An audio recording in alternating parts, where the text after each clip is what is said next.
Let me tell you a story. It's about a crisis, a machine, and a boy who saw something that absolutely no one else could. And it all kicks off with an unbelievable number. 500 crore rupees. To put that in perspective, that's about 60 million US dollars.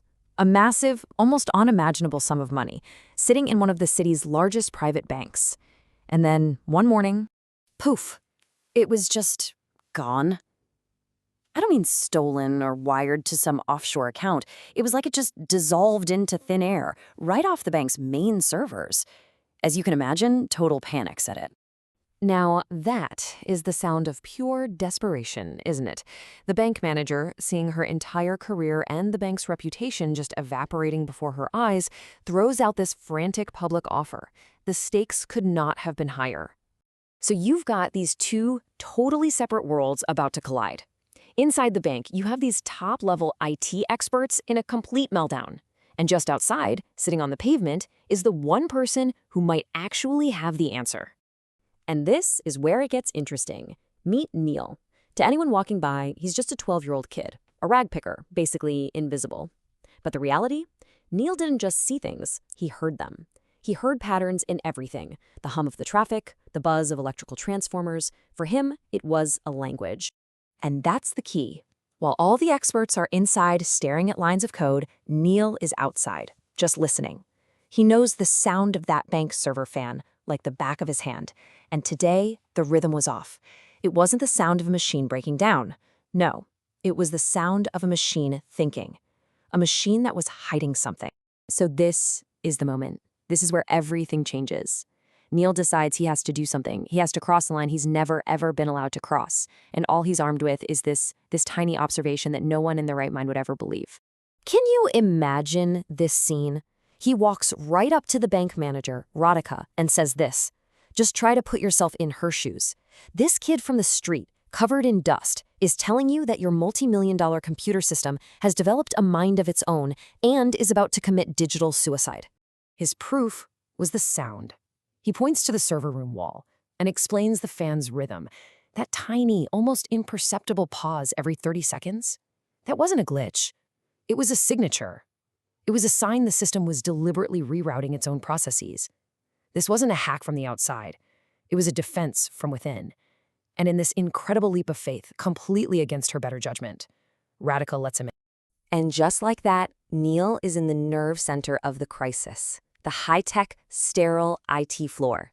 He's surrounded by these panicked experts, and he's about to tell them they're not fighting a thief, they're fighting the machine itself. He gives it a name, root redirection. Think of it like this, right? The system felt a threat, but the threat was coming from someone it was supposed to trust, an insider.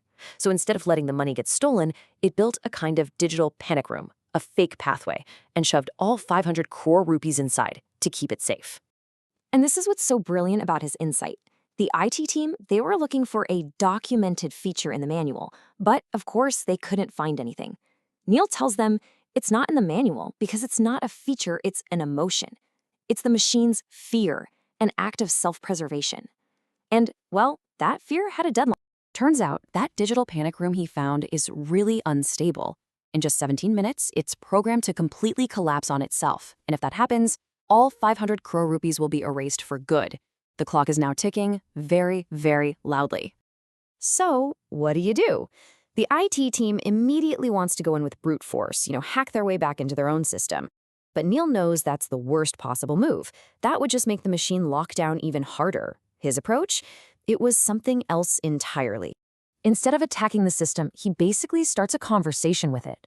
He ignores the big, hidden sum of money and starts feeding the system thousands of tiny, normal, everyday transactions.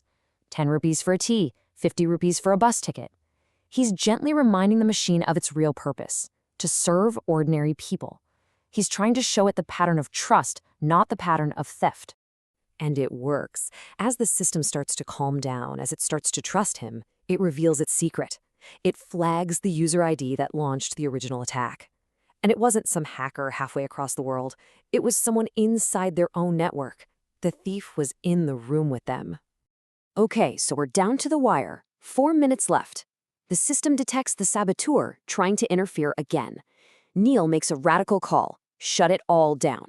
A full system shutdown. For 30 absolutely terrifying seconds, the entire bank goes dark. It is a massive, massive gamble. And then, a single green light blinks on. The system reboots, clean. And the money, it starts pouring back in. Every single rupee. Reconciled. Safe. The crisis is over. But the story isn't finished yet. Because now comes maybe the most important part of all. The bank is safe, the bad guy is about to get caught, and every single person in that room turns to the quiet 12-year-old boy who just made it all happen. Radhika, the bank manager, is just ecstatic. She offers him the world, right? A job for life, a full scholarship, that 10 crore reward, everything you could possibly dream of. It's the logical, normal way to say thank you.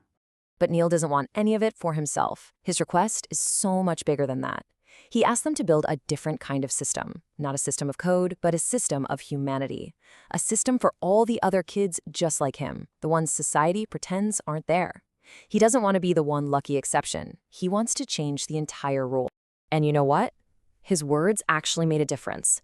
The saboteur, who turned out to be a high-level director, gets arrested. But more importantly, the bank starts a whole new program. The same kids who used to get chased away are now invited inside. They're listened to. And Neil, well, he comes back every day. Not with a sack to collect trash, but with a notebook to learn. The city finally stopped seeing a nameless rag picker and started seeing a boy named Neil. And that really just leaves us with this one final, crucial question. Neil's brilliance was always there, right there on the pavement for anyone to see. The only thing that changed was that for one brief moment, someone actually bothered to look. So it makes you wonder, how much potential are we all walking right past every single day?